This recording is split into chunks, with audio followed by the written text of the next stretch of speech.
지난해 전국 사업장의 대기 오염물질 배출량이 전년도 대비 35% 줄어드는 동안 포스코의 양 제철소는 7% 감축에 그치고 있습니다. 굴뚝 측정 기기 기준인데 오염물질 저감을 위한 민관 협의체 구성 요구가 나오고 있습니다. 코로나19 신규 확진자가 안정세인 경북과 달리 수도권은 연일 1,000명을 넘어서고 있고 대구도 내일부터 사회적 거리 두기가 현재 1단계에서 2단계로 상향됩니다. 여러분 안녕하십니까? 지난해 포스코 포항과 광양제철소가 전국에서 대기 오염 물질을 가장 많이 배출한 것으로 나타났습니다. 굴뚝 측정 기기가 설치된 전국의 사업장 대기 오염 물질 배출은 35%나 줄었지만 포스코는 7%에 그치면서 상당량의 공해가 포항 하늘로 뿜어져 나왔다는 지적입니다. 장미뿐 기자입니다. 지난해 포스코 광양과 포항제철소에서 배출한 대기오염 물질은 모두 3만 4천여 톤. 국내에서 가장 많은 대기오염 물질을 배출한 사업장 1, 2위로 전국 사업장 총 배출량의 16%가 포스코에서 나왔습니다. 포항제철소 한 곳에서만 만성 기관지염을 유발하는 질산 화물이 11,100여 톤, 황산 화물이 3,900여 톤, 1급 발암물질인 미세먼지가 255톤 뿜어져 나왔습니다. 항화물하고 질사산화물 자체가 미세먼지 발생이 또 중요한 원인으로 작용하기도 합니다. 입자를 통해서 나타나는 여러 인체 피해가 유발되기도 하죠. 더 큰 문제는 다른 사업장과 달리 매년 포스코의 오염물질 배출이 거의 줄지 않았다는 겁니다. 환경단체에 따르면 포스코는 두 제철소를 합쳐 공해물질을 2,400여 톤, 7% 저감하는 데 그쳤는데 같은 기간 당진 현대제철은 이를 1,100여 톤, 57%나 줄였습니다. 이 기간 전국 사업장의 총 배출량도 포스코의 5배인 35%나 감소한 것과 대비됩니다. 촉매제 투자 방식을 아주 집중적으로 투자를 해왔습니다. 그러나 포항 제철소와 같은 배출 시설들은 아주 단계적으로 투자를 해오기 때문에 단기적인 실질적인 효과를 거둘 수는 없고. 실제로는 이번 조사 결과보다 더 많은 대기오염 물질이 배출되고 있다는 지적도 나옵니다. 이번 배출량은 포항제철소 배출시설 4,600여 개 가운데 굴뚝 자동 측정기기, 즉 TMS가 설치된 배출구 수십여 개만 반영된 조사 결과이기 때문입니다. 더구나 논란이 됐던 고로 브리더와 방지시설 설치를 면제받은 배출구 등에서 나오는 오염물질은 이번 집계에서 빠져 있다는 지적입니다. 규모 이상의 업체가 배출하는 양까지만 알 수 있는 거죠. 그렇기 때문에 우리가 포스코의 전체 배출 총량이 어떤지, 전체 배출 물질들이 구체적으로 어떤 건지에 대해서는 여전히 전혀 공개되지 않은 상황입니다. 포스코는 지난해 환경 설비에만 6,600억 원을 투자했다고 밝혔지만 또다시 전국에서 가장 많은 공해를 배출하는 기업이 됐습니다. MBC 뉴스 장미쁨입니다.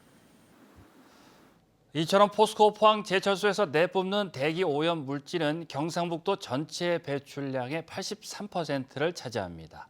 양도 양이지만 더 큰 문제는 배출 물질의 성분이 무엇인지 공개되지 않고 있다는 겁니다. 주민과 환경단체는 민간 협의체 구성을 요구하고 있습니다. 배현정 기자입니다. 경상북도는 전국에서 대기오염 물질을 5번째로 많이 배출합니다. 이렇게 많은 대기오염 물질의 주 원인은 바로 포스코의 포항제철소입니다. 포스코 포항제철소가 경상북도에서 차지하는 대기오염 물질 배출량은 1만 5천여 톤으로 83%를 차지합니다. 포스코 같은 경우에는 광양, 포항 합쳐서 거의 제자리 걸음 수준으로 미미하게 준 상황이라서 이 부분에 대해서는 포스코의 노력이 그동안 저감 노력이 어떠했는지. 심지어 포스코는 지난해 경북도의 대기오염 물질 초과 배출금으로 8천여만 원을 물기도 했습니다. 매년 상당량의 오염 물질을 초과 배출해 부가금까지 내고 있지만 포스코는 수십 년이 지나도록 대기오염 물질과 배출량을 외부로 밝히지 않고 있습니다. 제철소 인근에 거주하는 주민들은 날로 악화되는 대기오염을 피부로 느끼며 살아가고 있습니다. 숨쉬고 폐에도 안 좋지만은 빨래를 널어놨는데 빨래에도 새카매요. 빨래에 지장이 있어요. 지금 검은 물 그것도 오고 검해지니까. 주민들은 포스코가 대기오염 물질 내역을 투명하게 공개하고 이를 감시 감독할 민간 기구도 구성돼야 한다고 입을 모았습니다. 환경을 감시해주는 상시 기구 단체라든지 그런 게 있으면 좋죠. 근데 지금은 없다고 하니까 만들어 주시면 감사하죠. 포스코 강양제철소와 현대제철은 이미 대기오염 물질을 공개하고 감시하는 민간 기구를 운영하고 있습니다. 사정이 악화되고 나서야 포항시는 뒤늦게 민간환경협의체를 계획 중이라는 입장을 밝혔습니다. 주민들과 협의를 하기 위해서 지금 8월 중에는 그 민간환경협의체를 구성을 해서 발족을 할 예정에 있습니다. 하지만 지난해에도 민간기구를 설립하려다 무산된 경험이 있어 제대로 된 정보 공개와 감시가 이뤄질 수 있을지 지켜봐야 할 것으로 보입니다. 포스코를 비롯한 대기오염 물질 유관기관은 포항 시민이 깨끗한 공기를 마실 수 있는 권리와 알 권리를 되찾을 수 있도록 힘써야 할 것으로 보입니다. MBC 뉴스 배현정입니다. 국립수산과학원은 폭염이 시작되면서 바닷물 온도가 상승할 것으로 보고 전국 연안에 고수온 관심 단계를 발령했습니다. 올해 고수온 관심 단계 발령은 지난해보다 약 3주 빠른 것으로 이달 중순부터 서해와 남해를 중심으로 수온이 급격히 상승해 고수온 현상이 나타날 것으로 수산과학원은 전망했습니다. 동해는 남풍 계열의 바람이 불어 현재 약한 냉수대가 넓게 발생해 상대적으로 수온이 낮지만 바람 방향이 바뀔 경우 갑자기 수온이 상승할 수 있어 실시간 수온 정보 확인과 양식 생물 관리에 신경 써야 합니다. 최근 대구의 코로나19 확진자가 크게 늘어남에 따라서 대구의 사회적 거리 두기가 현재 1단계에서 모레부터 2단계로 상향 조정됩니다. 식당이나 주점 등은 밤 11시까지만 영업이 허용되고 사적 모임 제한도 강화됩니다. 조지한 기자입니다.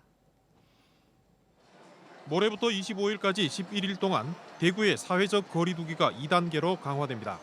사적 모임 제한은 현행 9인 이상 금지가 유지되지만 100인 이상 모임이나 행사는 원칙적으로 금지됩니다. 유흥시설이나 주점 등의 영업시간은 밤 11시까지만 허용합니다. 2단계 영업 허용 기준 시각인 밤 12시보다 1시간 앞당겼습니다.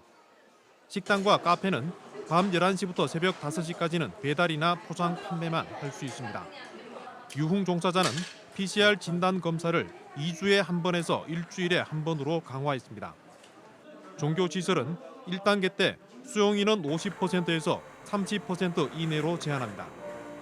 주점을 통해 시작된 4차 대유행이 학교, 체육시설 등 일상 공간으로 빠르게 확산하고 있기 때문입니다.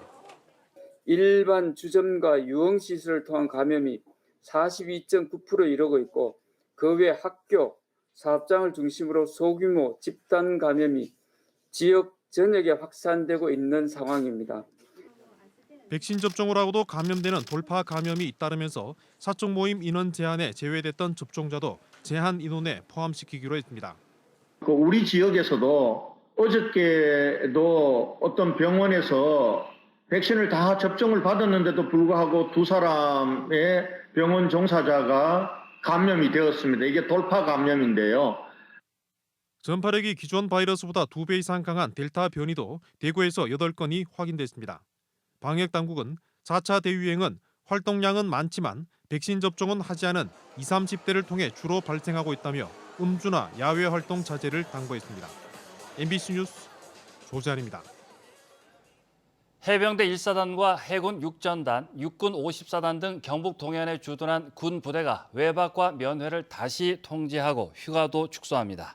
이는 국방부가 12일부터 25일까지 2주간 전 부대에 개편된 군내 거리두기 4단계를 적용한 데 따른 것으로 코로나19 백신 접종 여부와 관계없이 면회와 외출이 통제됩니다. 특히 서울과 수도권 지역으로의 휴가는 전면 통제하고 비수도권 위주의 휴가에 대해서만 최소한 범위 내에서만 허용할 방침입니다.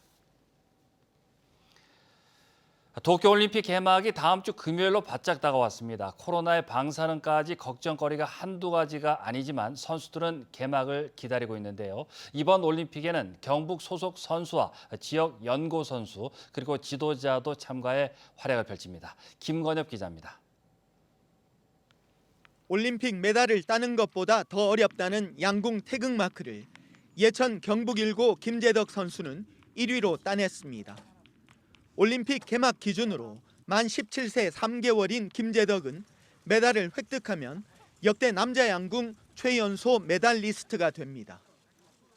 직선적이고 과감한 경기 스타일에 해외에 노출이 거의 안 돼 있어 양궁 대표팀 비장의 무기로 평가받고 있습니다.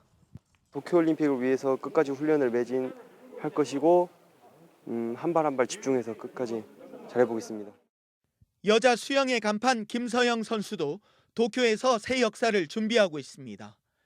김서영은 자유형 100m와 200m, 접영 100m와 200m까지 모두 출전이 가능했지만 메달 가능성이 높은 개인 혼영 200m만을 위해 나머지 티켓을 포기하는 승부수를 던졌습니다.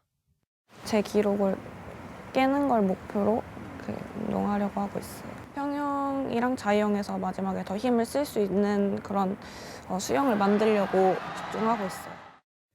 제1동포 여자 유도 선수로 할아버지와 아버지의 고향 상주로 옮겨와 경북체육회 소속으로 대표 선수가 된 57kg급 김지수와 남자 유도 90kg급 곽동환 선수는 유도 대표팀 감독을 맡은 경북체육회 김정훈 감독과 함께 메달 도전에 나섭니다.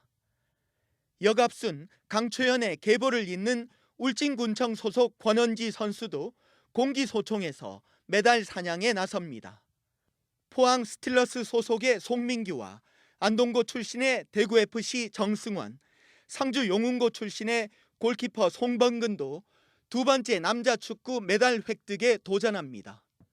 또 안동 출신의 남자 테니스 권순우, 경산 출신의 여자 역도 이선미도 출전해 경북의 스포츠 위상을 더 높여줄 것으로 기대됩니다.